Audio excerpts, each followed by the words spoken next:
প্রার্থীকে আমন্ত্রণ জানানোর, যিনি ত্রয়োদশ জাতীয় সংসদ নির্বাচনে অংশগ্রহণ করতে চান। আজকে এর ব্যতিক্রম নয়, আজকে আমরা এমনই একজন প্রার্থীকে আমন্ত্রণ জানিয়েছি এবং জানিয়ে রাখতে চাই, ত্রয়োদশ জাতীয় সংসদ নির্বাচনে সারা দেশের মতো সিলেট বিভাগের 19টি সংসদীয় আসনের মধ্যে 18টি আসনেই প্রার্থিতা ঘোষণা করেছে বাংলাদেশ জাতীয়তাবাদী দল বিএনপি। কিন্তু একটি আসন ব্যতিক্রম, একটি আসনে প্রার্থিতা ঘোষণা করেননি। সেই আসনটি হচ্ছে সিলেট 5, যেটা হচ্ছে জকিগঞ্জ কানাইঘাট নিয়ে গঠিত।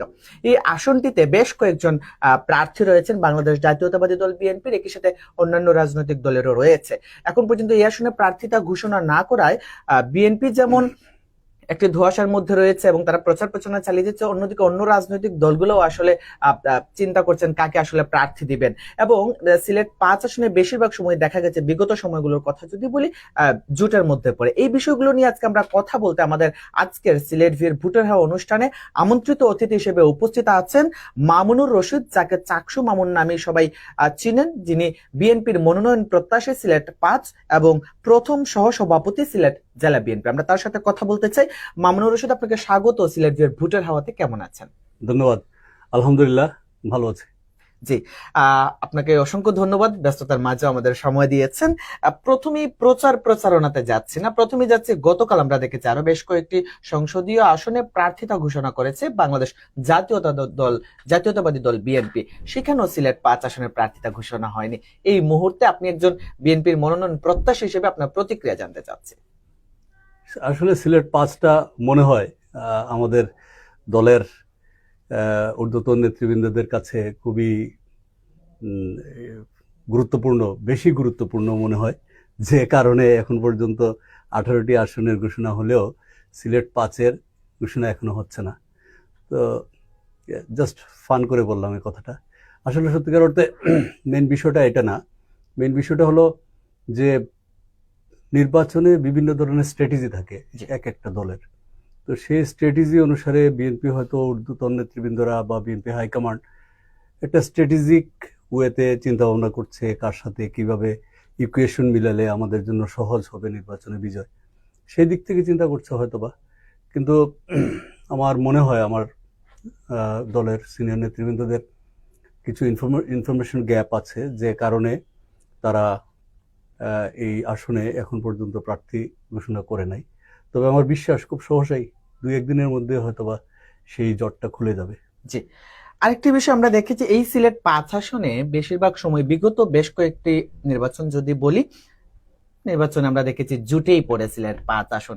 এবারও কি আসলে জুটেই পড়তে যাচ্ছে? আবারও কি ধানের শীষ প্রতীকের যারা সম্ভাব্য প্রার্থী আছে তাদের কপাল পড়ছে? আপনি কি মনে করছেন? আমার মনে হয় না এখন পর্যন্ত এটা আমার এই ধরনের কোনো ধরনের আমার বিশ্বাস যে এইবার অন্তত এই জিনিসটা হবে না। সোফার আমি যেটুকু এখন পর্যন্ত আমার সর্বোচ্চ নেতৃবৃন্দদের সাথে যে কমিউনিকেশন, যে যোগাযোগ, সেটা আমার মনে হয় না এই ধরনের কিছু হবে বলে। আমার বিশ্বাস আজ পর্যন্ত এই মুহূর্তে দাঁড়িয়ে আমি বলতে পারি যে খুব সহসাই সিলেট 5-এ ধানের শীষের প্রার্থী ঘোষণা করা হবে। জি, 25 বছরের বেশি সময় হয়ে গেল ধানের শীষের প্রার্থী পাচ্ছেন না, যারা বিএনপি দল করে, যারা সাধারণ মানুষ, তৃণমূলের ভোটার যারা, তারা ধানের শীষে ভোট দিতে পারছেন না। দলের সিদ্ধান্ত যেটি, হাইকমান্ড যেটি সিদ্ধান্ত নিয়ে জোট, সেখানে তাদেরকে ভোট দিতে হচ্ছে। এবার কি মনে করছেন ভোটাররা ধানের শীষে ভোট দিতে পারবে? ইনফ্যাক্ট এইবার আরপিও কারেকশনের পরে নতুন যে আরপিও হয়েছে, ভোটের যে সিস্টেমে ভোট হবে, এটাতে জোটগতভাবে হলেও প্রত্যেকটি দল তার নিজস্ব প্রতীকে নির্বাচন করতে হবে। মানে জোটের প্রধান দলের যে প্রতীক আছে সেই প্রতীকে নির্বাচন করা সম্ভব হবে না এবার। সোফার যতটুকু এখন পর্যন্ত যে সিস্টেমটার মধ্যে, এটা কারেকশন হবে বলে আমার মনে হয় না। যদি এটা এই পরিস্থিতিতে থাকে, তাহলে ওই ধানের শীষ যদি বিএনপির কেউ নমিনেশন পায়, তাহলে ধানের শীষ পাওয়ার সম্ভাবনা আছে। আর যদি বিএনপির কেউ না করে অন্য কাউকে এটাকে গিফট করা হয়, আমি জাস্ট সিম্পলি এই শব্দটা আবার কোড অ্যান্ড কোড বলছি, যে গিফট করা হয়, তাহলে সেটা তার প্রতীকে, তার নিজস্ব প্রতীকে নির্বাচন করতে হবে। এখানে বিএনপির ধানের শীষ পাওয়ার কোনো সম্ভাবনা নাই অন্য কারো। আর যদি নির্বাচনে ওই তাদের দলের প্রতীকে নির্বাচন করে কেউ, তাহলে তো রেজাল্ট কি হতে পারে এটা সময়ে দেখা যাবে। জি, আমরা আসলে এখন পর্যন্ত যেহেতু প্রার্থীতা ঘোষণা হয়নি, বর্তমানে সাধারণ মানুষ থেকে শুরু করে চায়ের টং থেকে রাজপথ সব জায়গায় যে বিষয়টি আলোচনা হচ্ছে সিলেট ৫ আসনে, রাইট, এই ৫ রাইট, আসনটা রাইট, অনেকে বলছেন যে এটি জুটেও যেতে পারে, আবার দল প্রার্থিতাও দিতে পারে। বিশেষ করে বিএনপির কথা যদি বলি, রাইট। যদি দল জুটে যায় সেই ক্ষেত্রে মামুনুর রশিদ, চাকসু মামুনের অবস্থান কি থাকবে? এই মুহূর্তে এটা আমার জন্য একটু কঠিন প্রশ্ন। আমি সত্যিকার অর্থে এই মুহূর্তে এই প্রশ্নটার উত্তর সরাসরি দেওয়াটা আমার জন্য খুব ডিফিকাল্ট, বিকজ আমি ৪৫ বছর থেকে, আমার ছাত্র রাজনীতির শুরু থেকে আমি এই দলের সাথে সম্পৃক্ত। আমি একটু লম্বা করে জি, বলতে হবে জি। আমাকে। এই আসনে আমি বলতে পারি নির্দ্বিধায় যে বাংলাদেশের কোনো আসনে একক কোনো নেতা, একক কোনো রাজনৈতিক কর্মী পুরা ২টা উপজেলার রাজনীতি, দলের অগ্রগতি, দলের দুঃসময় সবকিছু ফেস করেছে একক কোনো ব্যক্তি বাংলাদেশের কোথাও এটা খুঁজে পাওয়া খুব ডিফিকাল্ট হবে। অনেকেই সহযোগিতা করেছে, অনেকের মাধ্যমে দল বিকশিত হয়েছে বিভিন্ন জায়গায়, সরি। কিন্তু সিলেট ৫-এর বিষয়টা একটু ডিফারেন্ট। সিলেট ৫-এ আমি এককভাবে এই দলটাকে এখানে নিজের বুকে ধারণ করেছি এবং এটাকে সামনের দিকে এগিয়ে নেওয়ার জন্য আজকের যে পরিস্থিতি তৈরি হয়েছে সেটা আমি করেছি। আমরা ১১২টা মামলা ফেস করেছি। আমাদের নেতাকর্মীরা হেন নির্যাতন নাই যে নির্যাতন ফেস করে নাই তারা। তারপরে এখানে দল যেভাবে বিকশিত হয়েছে, এই অবস্থায় দাঁড়িয়ে দলের নেতাকর্মীরা খুব সহজে যে আগামী নির্বাচনকে অন্য কারোর জন্য ভোট দেওয়ার জন্য প্রস্তুত আছে, এটা আমার কাছে মনে হয় না। তাছাড়া এলাকার মানুষ এই গত ১৭ বছরের যে সংগ্রাম, যে আন্দোলন, এই আন্দোলনের সাথে খুব সিরিয়াসলি সম্পৃক্ত হয়ে গিয়েছিল। জি, সাধারণ মানুষ সম্পৃক্ত হয়ে গিয়েছিল। তো স্বাভাবিক কারণে সাধারণ মানুষ আমার অ্যাক্টিভিটিস দেখেছে গত ১৭ বছর অন্তত। আমি ৪৫ বছর থেকে রাজনীতি করলেও এই গত ১৭ বছরের বিষয়টা বেশি মনে রেখেছে মানুষ। তো আমার বিশ্বাস এই ১৭ বছর যারা খুব কাছ থেকে আমাকে দেখেছে, তারা কি সিদ্ধান্ত নিবে নির্বাচন আসছে সেটার উপরে নির্ভর করে ইনফ্যাক্ট আমাকে ওই ধরনের যে সিচুয়েশনের কথা আপনি বললেন, সেই সিচুয়েশন আসলে আমাকে কি করতে হবে সেটা সিদ্ধান্ত নিতে হবে সেই সময়। আজকে যদি আমি অ্যাডভান্স কিছু বলি তাহলে এটা খুব হাস্যকর এবং বোকামো হবে আমার জন্য। সো এটাকে আমি এভাবেই বলবো। জি। আপনি তো ইতিমধ্যে প্রচার প্রচারণা করছেন, আমরা দেখছি সেগুলো সামাজিক যোগাযোগ মাধ্যম থেকে শুরু করে। সেই জায়গায় এখন পর্যন্ত যে ভোটারদের কাছে কাছে যাচ্ছেন, কেমন সাড়া পাচ্ছেন এবং তারা কি বলছেন আসলে এই আসনে ধানের শীষের প্রার্থী হিসেবে বা ধানের শীষের প্রার্থী তারা চান কিনা? সাধারণ মানুষের চাহিদাটা কি? আমি একটা জিনিস বলি আপনাকে, ভালো প্রশ্ন আপনার এটা। সিলেটের ১৯ আসনের মধ্যে সর্বপ্রথম আমাকে আমাদের প্রিয় নেতা শ্রদ্ধেয় তারেক রহমান সাহেব আমাকে সর্বপ্রথম ডেকে এই আসনে কিভাবে কাজ করতে হবে, এটা আমি ওনার কাছে যাই নাই, উনি আমাকে ডেকে নিয়েছিলেন। ডেকে নিয়ে উনি আমাকে দিক নির্দেশনা দিয়েছেন কিভাবে কাজ করতে হবে, কিভাবে নির্বাচন বিজয় অর্জন করতে হবে, মানে সার্বিক একটা নির্বাচন সংক্রান্ত সব বিষয়। তো যেহেতু উনি আমাকে সবার আগে ডেকে আমার সাথে কথা বলেছেন এবং আমাকে দিক নির্দেশনা দিয়েছেন, সো এটা খুব ক্লিয়ারলি ইন্ডিকেটেড দ্যাট ইজ এখানে আমাকে নির্বাচন করতে হবে। আমার দল থেকে এটাই সিদ্ধান্ত হয়তো ছিল।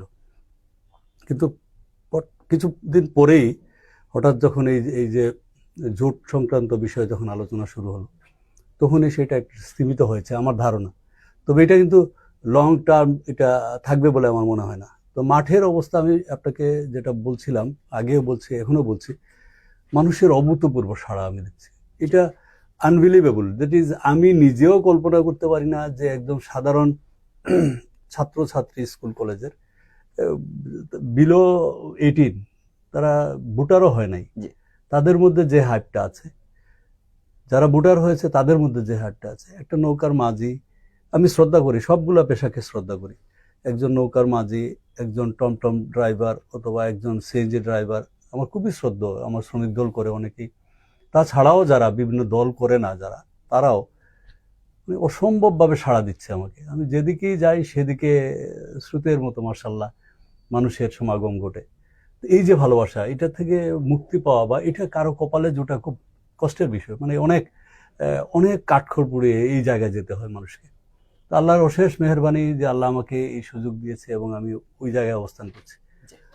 মোট কথা আমার রাজনৈতিক জীবনে প্রাইম পয়েন্টে এই মুহূর্তে আমি অবস্থান করছি, এটা বলতে পারি নির্দ্বিধায়। জি। আপনার এই প্রচারণাকে ঘিরে বিভিন্ন জায়গায় আপনি বক্তব্য দেন, বিভিন্ন বক্তব্য দর্শক পছন্দ করে, সাধারণ মানুষ পছন্দ করে। আপনার আসন ছাড়াও কিন্তু অন্যান্য আসনের দর্শক, অন্যান্য আসনের ভোটার যারা আছেন তারাও কিন্তু দেখেন, তারা বিভিন্ন সময় আপনার বক্তব্যকে ঘিরে আলোচনা, সমালোচনা, লেখালেখি করেন সামাজিক যোগাযোগ মাধ্যমে। আমরা দেখেছি কোন এক জায়গায় আপনি নির্বাচনী প্রচারণায় গিয়ে একটি কথা বলেছিলেন যে সিলেট 5 আসন যদি জুটে যায় বা যদি ধানের শীষে প্রার্থী না দেয়া হয় তাহলে আমরা সবাই মিলে না ভোট দেব, এরকম একটি বক্তব্য প্রচার হয়েছে, সেই ভিডিও রেকর্ডটা আমাদের কাছে আছে। এদিন আসলে কি ঘটেছিল বা ওই কথা বলার কারণ কি? আসলে যদি জুটে যায় আপনি কি না ভোট দিবেন সবাইকে সাথে নিয়ে? বিষয়টা হলো ওই দিন 236টা না 37টা আসনের নমিনেশন ঘোষণা করা হয়। আমাদের মাননীয় মহাসচিব মহোদয় সেদিনই ঘোষণা করছিলেন এবং ওই সময়টাতে আমি একটা জনসভার মধ্যে ছিলাম। জাস্ট এটা একটা ইনসিডেন্স আর কি। তো আমি ওই সময় ওই জনসভার মধ্যে ছিলাম এবং প্রত্যেকটা জনসভার যারা এখানে উপস্থিত ছিল সবার মধ্যে একটা ক্ষুব্ধ প্রতিক্রিয়া এবং সেটা রিফ্লেকশন আমার মধ্যে এসে পড়েছিল। আমি তো মানুষ, আমি তো রাজনৈতিক কর্মী হই, যত বড় নেতাই হই না কেন, আমি তো মানুষ। দীর্ঘদিন থেকে মানুষ কাজ করেছে আমার জন্য, আমার সাথে কাজ করেছে, তাদের মধ্যে যে রিফ্লেকশনটা ছিল সেটার ভাষাগত রিফ্লেকশন আমার মুখ দিয়ে বেরিয়েছে। হ্যাঁ, এটা ঠিক যে আমার আসনের প্রত্যেকটা মানুষ সেদিন ক্ষুব্ধ হয়েছিল। বিএনপি যারা করে অথবা মৌনভাবে সমর্থন করে তারা সবাই সংক্ষুব্ধ হয়েছিল সেদিন। সেই কারণেই তাদের এই মানে তাদের যে মনের যে ভাষা সেটা আমার মুখ দিয়ে প্রভাব পড়েছিল। রাইট, হ্যাঁ। তবে এই ধরনের সিচুয়েশন আমার এলাকায় বিরাজ করছে। কালকেও আমি গণসংযোগে যখন ছিলাম অনেকেই বলেছে, ভাই আপনি ইলেকশন করলে নির্বাচন সেন্টারে যাব, যদি আপনি ইলেকশন না করেন ভোট সেন্টারে কাজ দিয়ে যাব না। এই কথাগুলো কিন্তু আমার এলাকায় যদি আপনি ঘুরেন, একজন সাংবাদিক হিসেবে যদি আপনি একটু তথ্য কালেকশন করেন, তো আপনি দেখবেন অজস্র মানুষের মধ্যে এই ধরনের ভিউ কাজ করছে। সেটা আমার দলের এবং ভিন্ন দলেরও, অন্য দলেরও, ইভেন মানে অন্য ধর্মের মানুষের মধ্যে, যে ভাই আপনি যদি ইলেকশন করেন ভোট সেন্টারে যাব, না হয় যাব না। এই যে অবস্থা, এটা আমি তো আগেই বলেছি যে আমার রাজনৈতিক জীবনের মানে একদম চরম শিখরে, মানে কি বলবো, মানে জনপ্রিয়তার চরম শিখরে আমি অবস্থান করছি। জি, আমরা আসলে বেশ কিছু ভোটারদের সাথে কথা বলেছি, এরকমই কিছু প্রভাব রয়েছে এলাকায়। আমরা দেখছি অনেক ভোটাররা বলছেন যে, বিশেষ করে যারা বিএনপি সমর্থন করে তারা বলছেন যে দলীয় প্রতীকের প্রার্থী আমরা চাই, ধানের শীষে ভোট দিতে চাই, এরকম একটা আছে এবং আপনার বক্তব্য সেটা উঠে এসেছে। সেম একই ব্যাপারে আমার আরেকটি প্রশ্ন মনে যাচ্ছে যে আসলে যদি দল সিদ্ধান্ত নেয় যে 5 জুটেই যাবে, সেই ক্ষেত্রে চাকসু মামুনের অবস্থান কে থাকবে? ধন্যবাদ। আমি আগে এই প্রশ্নটার একটু কিঞ্চিত ইঙ্গিত দিয়েছি আপনাকে। তো ইনফ্যাক্ট আমি দীর্ঘদিন থেকে এখানে কাজ করছি, তো স্বাভাবিক কারণে আমি মানুষের প্রত্যাশার বাইরে যেতে পারি না কখনো, এটা আমার পক্ষে সম্ভব হবে না, কারণ মানুষকে নিয়ে আমাদের রাজনীতি, বুঝছেন। মানুষ, আমার এলাকার নেতাকর্মী শুধু না, সাধারণ মানুষেরও একটা মতামত আমি নিব, যদি সেই সময় আমাকে কি করতে হবে তাদের সিদ্ধান্তের উপরে নির্ভর করবে আমার পরবর্তী করণীয় বিষয়গুলো। তবে আমি এখনো শতভাগ আশাবাদী যে আমার দল সঠিক সিদ্ধান্ত নিবে এবং আমাকে ইনোভেশন দিবে ইনশাআল্লাহ। যেহেতু আপনি সেই প্রত্যাশা রাখছেন, আমরাও সেই প্রত্যাশাই রাখি। একই সাথে বাংলাদেশ জাতীয়তাবাদী দল বিএনপি যেমন সাধারণ ভোটাররা চাচ্ছে দলীয় প্রতীকে ভোট দিতে, ধানের শীষে ভোট দিতে, আপনি ছাড়াও আরো বেশ কয়েকজন প্রার্থী আছেন যা বাংলাদেশ জাতীয়তাবাদী দল বিএনপির। সেক্ষেত্রে আপনি কেন মনে করছেন দল আপনাকেই প্রার্থী ঘোষণা করবে বা আপনাকেই প্রার্থী দিবে? ওয়েল, এটা মেইন বিষয়টা হলো যে আমি আমার দলের প্রত্যেকটা নেতাকর্মীর প্রতি শ্রদ্ধাশীল সবসময়। কারো সবারই কিছু না কিছু ডেডিকেশনের ফল কিন্তু আমরা এখানে একটা বৃহৎ রাজনৈতিক ক্ষেত্র আমরা তৈরি করতে পেরেছি। আমি কাউকে হার্ট করব না, কারো বিরুদ্ধে আমার কোনো বক্তব্য নাই, সবাই মিলে আমরা কিন্তু বিএনপি। তো এই জন্যই আমি কেন এখানে প্রিভিলেজ পাবো, এটা আপনার প্রশ্ন। তো আমি প্রিভিলেজ পাওয়ার পিছনে যারা প্রার্থী ছিলেন তারা সবাই দেখেন এই মুহূর্তে কিন্তু মাঠে কেউ নেই, সবাই মাঠ থেকে চলে গেছে। প্রথমেই যে 237টা আসনের ডিক্লারেশনের পরে আর কেউ মাঠে নাই। কিন্তু আমাকে আমার দলের প্রধান জনাব তারেক রহমান সাহেব যেভাবে আমাকে নির্দেশনা দিয়েছিলেন, আমার মাননীয় মহাসচিব আমাকে যেভাবে সর্বশেষ গত এক সপ্তাহ আগেও উনি যেভাবে আমাকে বলেছেন, হ্যাঁ না আশা না, যেভাবে আমাকে বলেছেন কাজ করার জন্য, আমি ঠিক সেভাবে কাজ করে যাচ্ছি। এখন ওনারা পাবে কি পাবে না, বা ওনাদের কি অপোজিশন কি না অপোজিশন, এটা আমার আসলে ধারণার বাইরে, আমি বলতে পারবো না। বাট আমি আমার দলের নেতৃবৃন্দের নির্দেশনার বাইরে, ঊর্ধ্বতন নেতৃবৃন্দের নির্দেশনার বাইরে আমি চলছি না। আমি পুরাপুরি মাঠে আছি এবং আমি বিশ্বাস করি যে আমার এই মাঠে থাকাটাই আমাকে আরো সহজ হবে আমার পক্ষে দলের সিদ্ধান্ত আসার। জি, বিগত 17 বছর বাংলাদেশ জাতীয়তাবাদী দল বিএনপির দুঃসময় গিয়েছে। তখনও আমরা দেখেছি আপনি মাঠে ছিলেন, আন্দোলন সংগ্রামে ছিলেন, এবং আপনি একটু আগেও বলেছেন যে আপনি প্রায় 112টি মামলা ফেস করেছেন, এবং বলা যেতেই পারে যে আপনার যে ত্যাগ তিতিক্ষা বা এই যে বিভিন্ন সময়ে আপনিও দুঃসময় পার করেছেন, সেই জায়গা থেকে আপনাকে দল মূল্যায়ন করবে, এটা আমরা বলতে পারি ইনশাআল্লাহ। আমি এটাই মনে করি দলের কাছে পুরো তথ্য আছে। বিশেষ করে আমার নেতা শ্রদ্ধেয় তারেক রহমান সাহেবের সাথে যখন কথা হয়েছে, আমি তখন বুঝতে পেরেছি যে উনি আমার ইচ এন্ড এভরি মুভমেন্ট ওনার নখদর্পণে, সবকিছু অবগত আছেন, এভরিথিং, এবং কোথায় কি বলেছি, কোথায় কি বলা উচিত হয়েছে, বলা উচিত হয় নাই, প্রত্যেকটা বিষয়ে ওনার জানা আছে এবং উনি আমাকে গাইড করেছেন সেইভাবে। সো আমি হ্যাপি, আমার নেতারা আমাকে দেখেন, আমাকে খবর রাখেন আমার। জি, এটা আসলে একজন দলের কর্মী হিসেবে অনেক বড় প্রাপ্তি, অনেক বড় প্রাপ্তি। এবার আসি একটু, আপনি যদি এই আসনে যদি দল আপনাকে প্রার্থী দেয়, যদি ঝুটে না যায়, যদি আপনাকেই দল প্রার্থী দেয়, ধানের শীষের প্রতীক হয়ে আপনি এলাকাবাসীর কাছে আবারও আবারও যাবেন, এই জকিগঞ্জ এবং কানাইঘাট অনুন্নত এবং অবহেলিত এবং সীমান্তের জনপদ, রাস্তাঘাট থেকে শুরু করে চিকিৎসা সেবা, শিক্ষা কোনো ক্ষেত্রে আসলে তেমন উন্নয়ন চোখে পড়েনি, এবং আমরা দেখেছি বিভিন্ন সময়ে স্বাস্থ্য কেন্দ্র তারা কাছাকাছি না হয়, অনেকে মূল পৌর শহরে যেতে গিয়ে রাস্তাতেই অনেক সময় অনেক অ্যাক্সিডেন্ট হয়, দুর্ঘটনা করে, বিশেষ করে প্রসূতি মহিলারা বেশি হয়। আমি কানাইঘাটে একটি একেবারেই বলা যায় একটা প্রত্যন্ত অঞ্চল, লক্ষ্মীপ্রসাদ পূর্ব ইউনিয়ন নিয়ে কাজ করেছে, সেখানে গিয়ে অনেকের অভিযোগ ছিল এটি। সেক্ষেত্রে আপনি চাকসু মামুন ইয়াং তরুণ তুর্কি বলা যায়, আপনি যদি ধানের শীষে প্রার্থী হয়ে জাতীয় সংসদে যান, আপনার এই অবহেলিত জনপদ নিয়ে আপনার স্বপ্ন এবং সম্ভাবনার কথা শুনতে চাই। কোন কোন কাজগুলো আপনি করবেন, যে কাজগুলো করলে কানাইঘাট জকিগঞ্জের মানুষের উন্নয়ন হবে? ওয়েল, খুব ভালো একটা কোয়েশ্চেন এটা। একজন রাজনীতিবিদের জন্য খুবই মানে নিজেকে ফোকাস করার জন্য একটা পারফেক্ট কোয়েশ্চেন আপনার। তো যাই হোক, আমি বলি একটা বিষয়, যে এই অঞ্চলে কাজ করার পরিধি এত ব্যাপক যে মানে যেখানেই হাত দিবেন সেখানেই কাজ করার অনেক বড় ধরনের ক্ষেত্র আছে। যোগাযোগ ব্যবস্থা, আপনি লক্ষ্মীপ্রসাদ পূর্ব ইউনিয়নের কথা বলেছেন, আপনি নিজে যেহেতু কাজ করেছেন তাহলে আপনি দেখেছেন বাংলাদেশের সুন্দরতম কোনো যদি পর্যটন কেন্দ্র করা কোনো স্বপ্ন কেউ দেখে, তাহলে এই ইউনিয়ন এবং আমার এটার পার্শ্ববর্তী লক্ষ্মীপ্রসাদ পশ্চিম ইউনিয়ন, এই দুইটা ইউনিয়ন নিয়ে যদি কেউ একটা মাস্টার প্ল্যান করে, তাহলে আমার মনে হয় না এর চেয়ে সুন্দর কোনো জায়গা বাংলাদেশে খুঁজে পাওয়া যাবে। এত চমৎকার, এত সুন্দর জায়গা। আমার একটা স্বপ্ন, একটা রাজনীতিবিদের অনেক স্বপ্ন থাকতে পারে, কিন্তু অমরত্ব রাজনীতিবিদরা চায় সবসময়।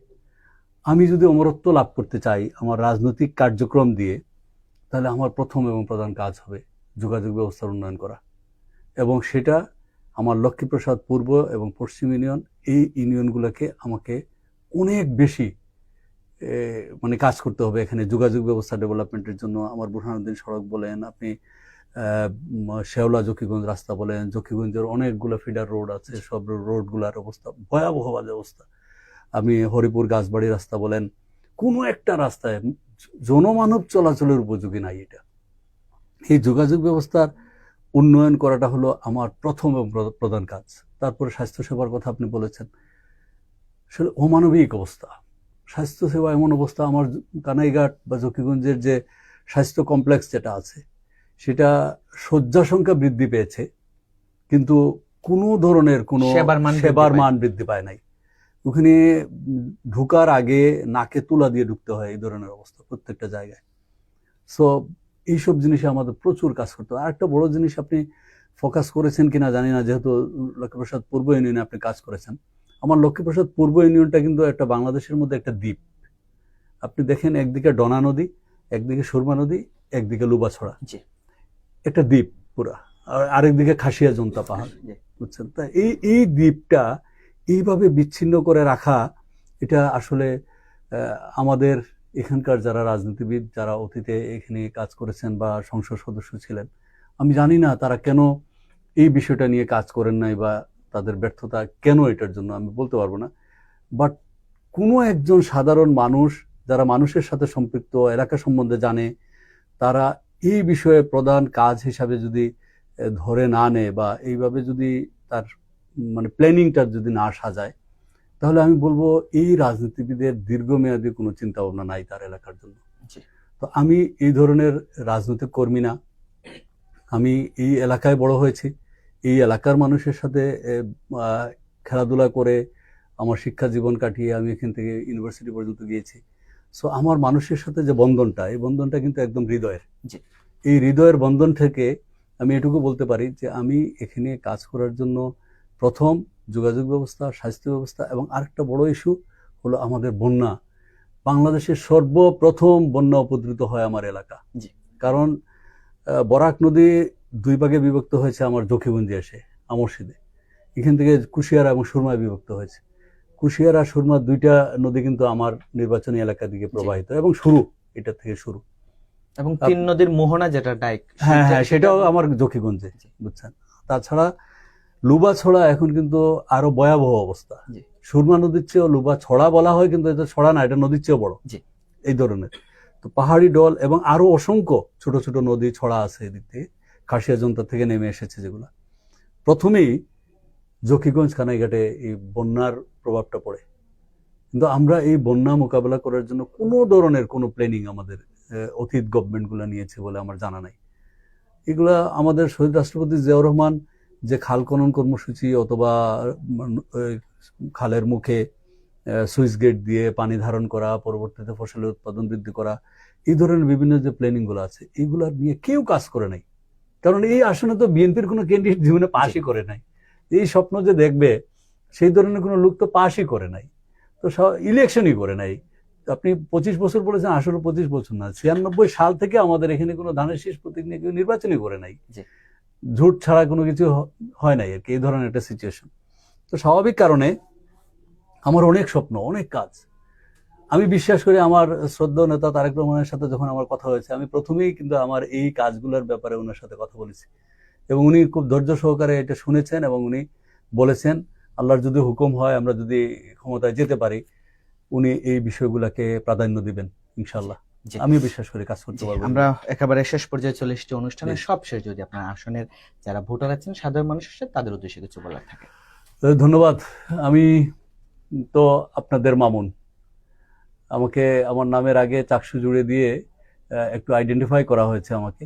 আমি চাকসু মামুন, আপনাদের সন্তান, আপনাদের সাথী, আপনাদের ভাই। আমি দীর্ঘদিন থেকে আপনাদেরকে সাথে নিয়ে কাজ করছি।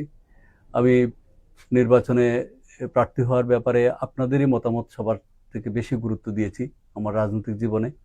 আপনারা সবাই যেভাবে চাচ্ছেন, আমারও মনের প্রত্যাশা এই ধরনের যে আগামী নির্বাচনে আমি অংশগ্রহণ করতে চাই, আপনাদের প্রতিনিধিত্ব করতে চাই, আপনাদের হয়ে কাজ করতে চাই, সংসদে আপনাদের হয়ে বলিষ্ঠ ভূমিকা রাখতে চাই।